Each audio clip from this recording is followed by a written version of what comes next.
দুইটা সময় তওবা করে লাভ নাই। একটা হচ্ছে মৌতের যন্ত্রণা শুরু হয়ে গেলে, মৃত্যুর যন্ত্রণা শুরু হয়ে গেলে আগে পা থেকে শুরু হয়ে আস্তে আস্তে গলার দিকে আসে।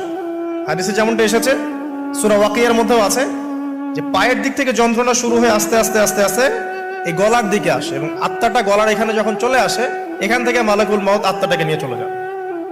এবং চোখ দিয়ে তাকিয়ে থাকে মানুষ, রুহটা চলে গেলে মানুষ চোখ দিয়ে তাকিয়ে থাকে। দেখবেন এই কারণে মৃত ব্যক্তি তাকিয়ে থাকে, চোখ খোলা থাকে। এবং তখন আসমান থেকে সিঁড়ি নামিয়ে দেওয়া হয়, ওই সিঁড়িতে করে আত্মা চলে যাচ্ছে, ও তাকিয়ে দেখে যে আত্মা চলে যাচ্ছে।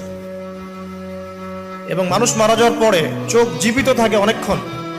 মেডিকেল সায়েন্স যারা পড়েছে তাদেরকে জিজ্ঞাসা করবে, মানুষ ডেড হয়ে গেলেও চোখ দেখবেন আরো কয়েক ঘন্টা, হয়তো আরো নির্দিষ্ট একটা সময় পর্যন্ত চোখটা কিন্তু জীবিত থাকে।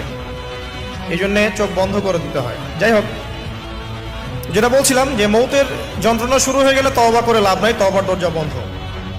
আর পশ্চিম দিক থেকে সূর্য উঠে গেলে তওবা করে লাভ নাই, তওবার দরজা